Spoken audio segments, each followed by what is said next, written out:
Louvado seja nosso Senhor Jesus Cristo. O Magistério da Igreja publicou já vários documentos sobre a Santíssima Eucaristia. Um deles tem o título em latim Inestimabile Donum, quer dizer, um dom inestimável, um presente que não tem preço. Algo que tem valor incalculável. Na hora de agradecer a Deus, o que é que a gente costuma agradecer? A gente dá graças pela vida, pela saúde, pela família. Mas, acima de tudo, nós deveríamos dar graças sobre a Eucaristia, o maior presente que o Senhor podia nos dar.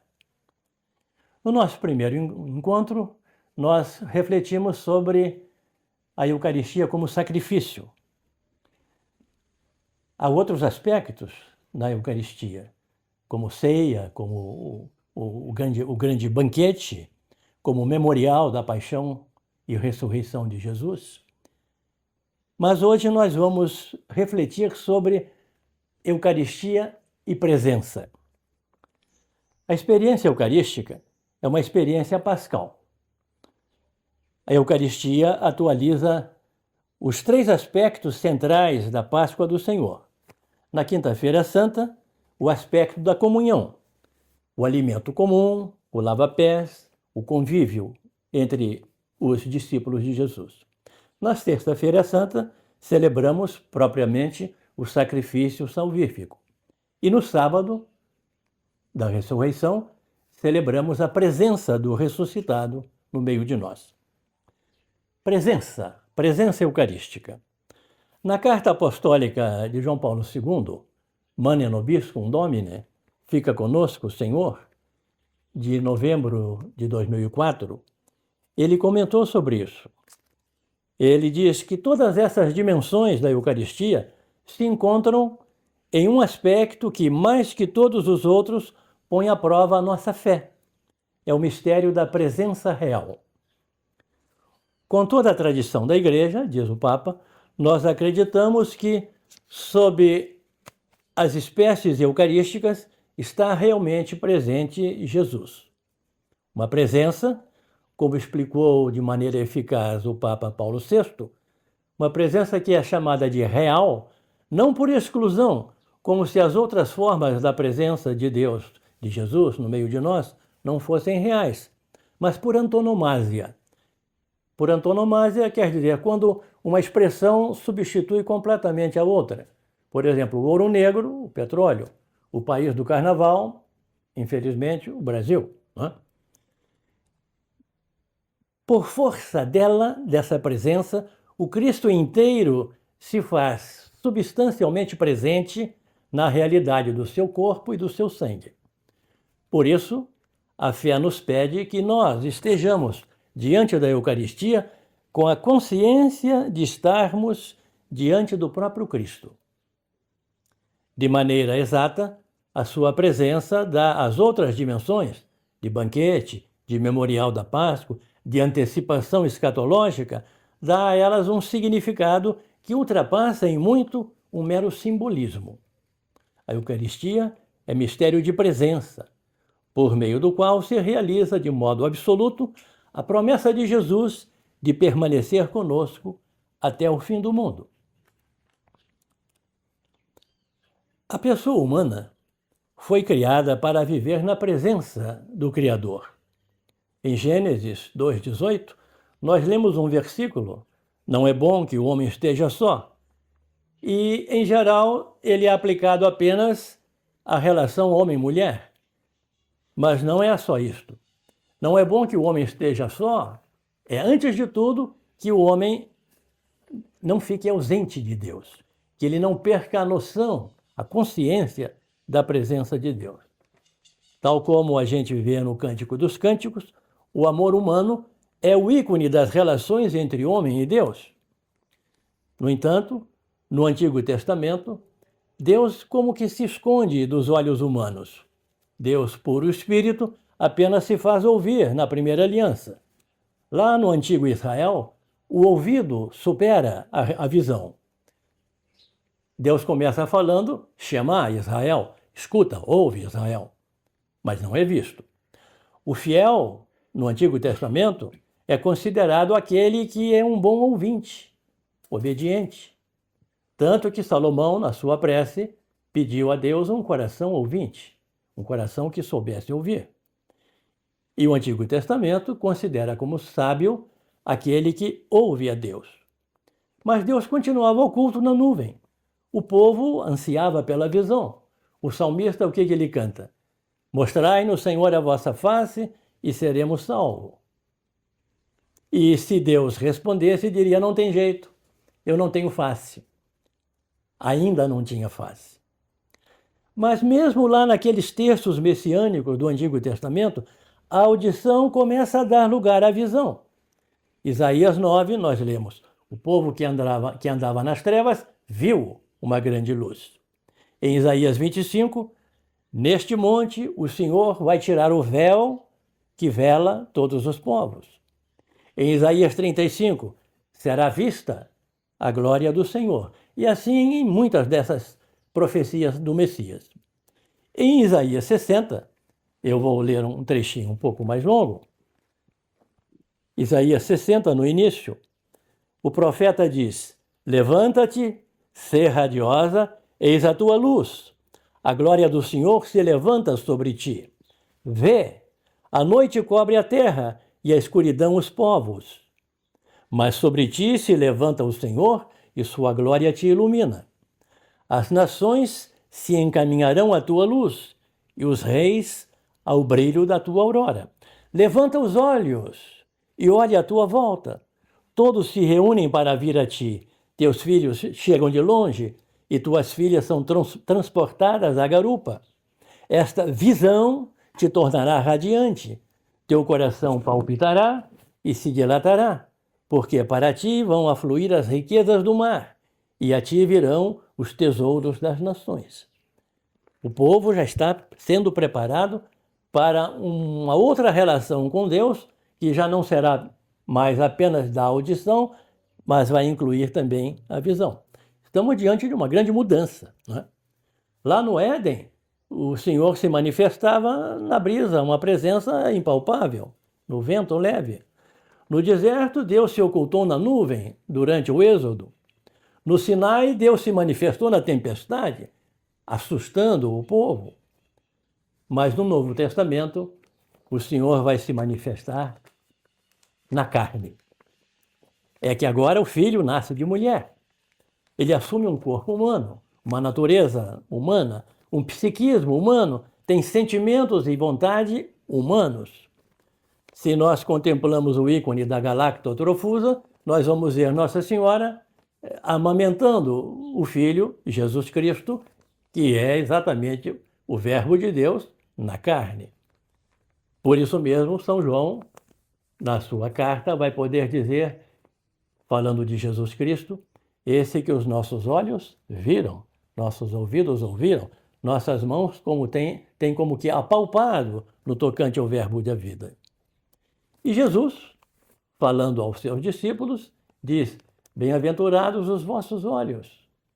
Por que essa bem-aventurança para os olhos do discípulo? Porque eles veem aquilo que os profetas quiseram ver e não viram. E Estevão, depois de Pentecostes, logo antes de ser lapidado, o diácono Estevão tem uma visão e diz, veja os céus abertos e o Filho do Homem de pé à direita de Deus. Estamos diante de algo novo. Deus encarnado, visível, audível, palpável, um Deus que agora está inserido no tempo dos homens, no espaço dos homens.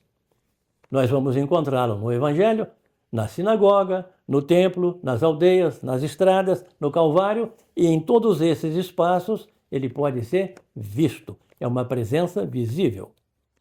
E ainda mais, na sua despedida, logo na ascensão, Jesus diz aos discípulos que está voltando para o Pai e em seguida acrescenta, eis que estou convosco todos os dias até o fim dos séculos, até a consumação dos tempos. Eu imagino os discípulos ouvindo isso e dizendo, você entendeu? Não, nem eu. Ele não está indo embora, tá? E disse que vai ficar conosco e disse, não entendi. nós entendemos, graças à Eucaristia, não é? O mesmo que havia ressuscitado, como São Paulo escreve na primeira carta aos Coríntios, capítulo 15, nós o vimos entre nós, não é? Ele convive com os discípulos, ele caminha lado a lado com os dois de Emaús, atravessa as portas fechadas para aparecer ressuscitado aos 11. E lá na praia, depois de ressuscitado, ele recebe os pescadores que voltam da barca com um peixe que acaba de ser assado na brasa. É ele. O que diz o Catecismo da Igreja Católica sobre a presença? Vou começar lendo no item 1373. A presença de Cristo, pelo poder da sua palavra e do Espírito Santo.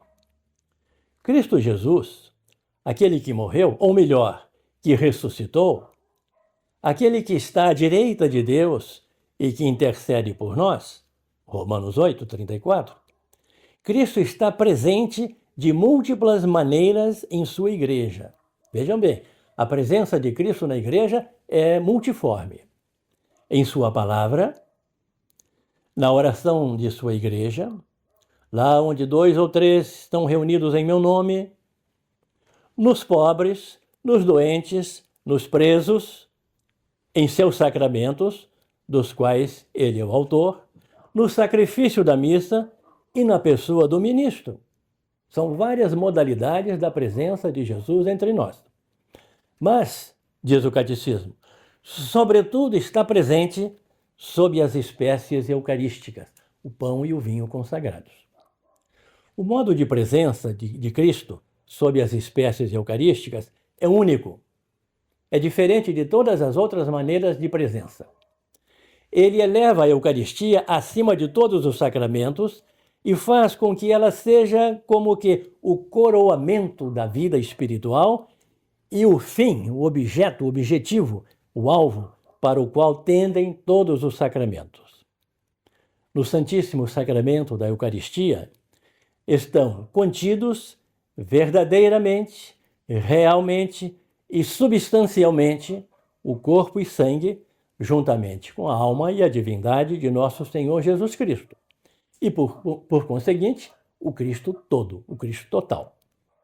Esta presença se chama real não por exclusão, como se as outras formas de presença não fossem reais, mas por antonomasia, porque ela é substancial e porque, por ela, Cristo, Deus e homem, se torna presente completo. No item 1375, o Catecismo nos ensina: é pela conversão do pão e do vinho no corpo e sangue de Cristo que este se torna presente em tal sacramento.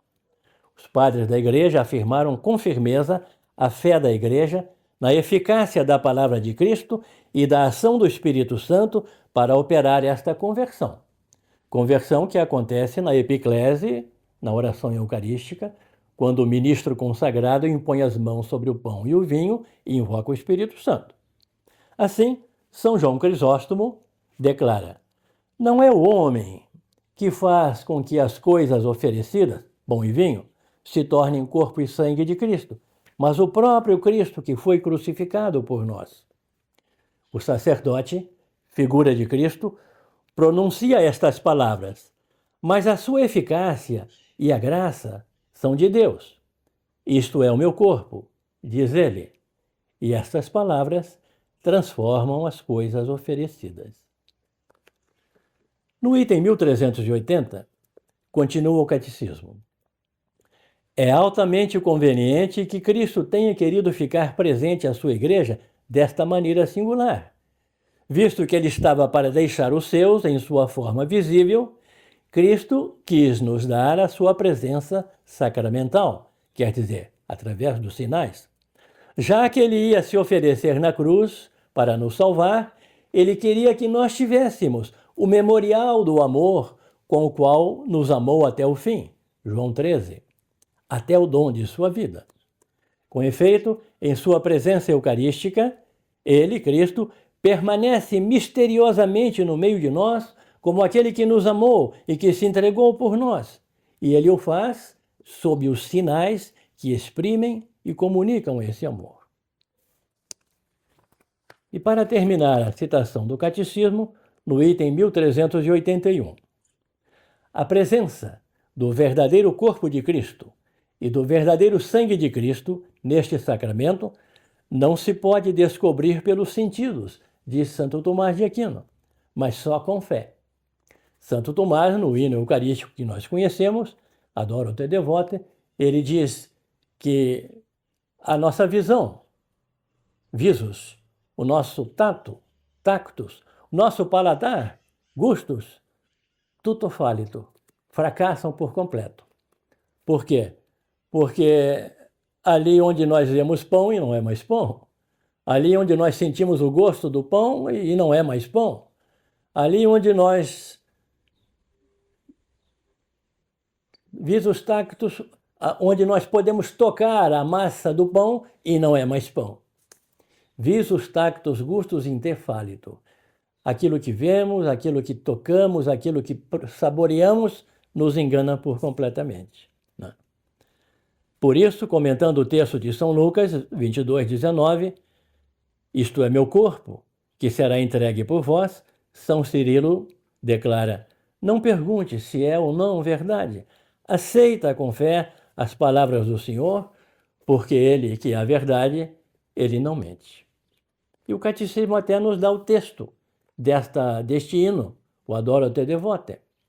Vale a pena ler.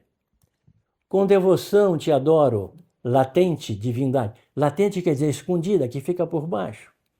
Que sob essas figuras te escondes na verdade. Meu coração, de pleno, sujeito a ti, obedece, pois que ao te contemplar, todo ele desfalece. A vista, o tato, o gosto, certo jamais te alcança. Pela audição somente te creem com segurança. Creio em tudo o que disse de Deus, Filho, o Cordeiro. Nada é mais da verdade que tal voz verdadeiro. Credo quid dixit Dei Filius. Creio em tudo aquilo que disse, aquilo que falou o Filho de Deus. A experiência dos santos na Eucaristia também deve nos ajudar a reforçar a nossa fé.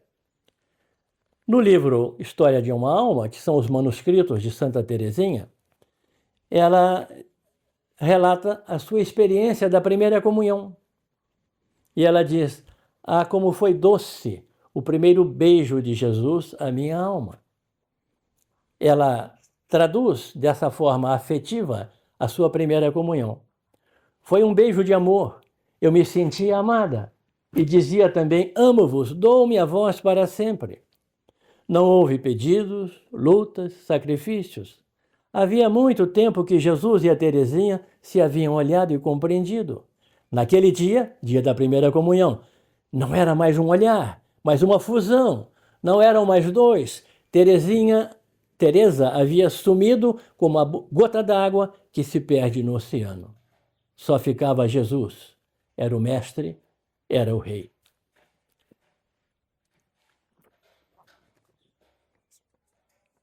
André Froissart, francês, jovem, 24, 26 anos de idade, filho do secretário do Partido Comunista Francês, foi visitar um amigo na faculdade, mas entrou na porta errada, entrou na porta do lado. E ele se vê diante de uma cena inesperada. Havia uma mesa, umas 3 ou 4 velhinhas de joelho, eram freiras. Em cima da mesa havia uma espécie de mostruário dourado com um círculo branco dentro. E em 2 segundos, André Froissart caiu de joelhos, acreditando na presença real de Jesus, naquela hóstia que estava sendo adorada, cuja a presença de Cristo estava sendo adorada por aquelas freiras. Ele narra isso no livro Deus Existe, Eu o Encontrei. Mas não posso terminar sem ler também o testemunho de um pastor protestante que mais tarde viria a se tornar diácono ordenado da Igreja Católica. Ele diz assim, chegou o momento da comunhão. Os fiéis se postavam em longas filas que convergiam para o altar. Eu acompanhei o movimento. É um pastor protestante. As mãos abertas, num gesto de acolhida, eu me apresentei ao padre, que manifestou uma certa hesitação. Eu estava totalmente inconsciente do que eu fazia. A fraternidade, os que estavam reunidos para o encontro, né, tinham atingido um ponto mais alto de rara intensidade. E eu achava normal partilhar com eles o pão da amizade. Mas, tão logo eu engoli o pão eucarístico, ele tornou-se como uma brasa que me queimava o peito, inflamava o coração e se espalhava por toda parte no meu corpo um doce calor. A presença tinha se tornado real, desejável. Quando o fogo se dissipou, o meu desejo da comunhão tornou-se fome atenazante. Eu posso bem confessar agora que eu ia depois confessar escondido nas igrejas católicas. Algumas vezes eu chegava logo antes da comunhão e saía logo depois, escondendo aquela queimadura, aquela ardência de amor por trás de uma pilastra para não ser reconhecido. Esta comunhão sensível durou mais de 3 anos.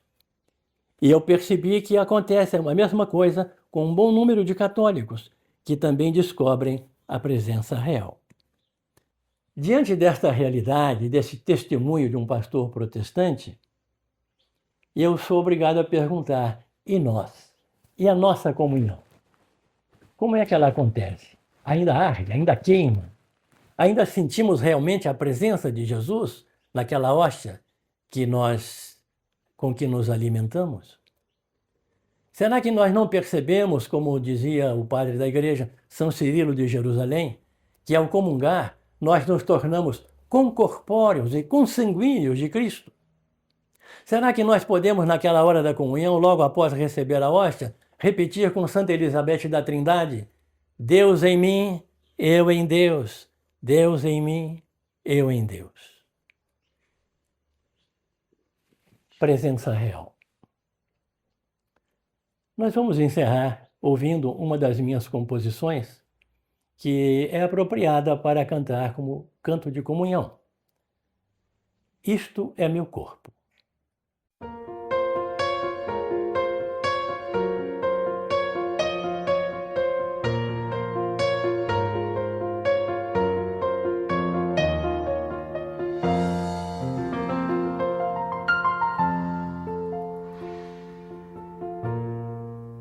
Este é meu corpo, pão e alimento. Quem dele come não mais morrerá. Este é meu sangue, vinho ao sedento. Meu testamento celebrará. Esta é a vontade do Pai que me enviou. Não deixe perecer aqueles que me entregou. Quem de meu sangue bebe e de minha carne come, morte não há que o tome da vida do amor.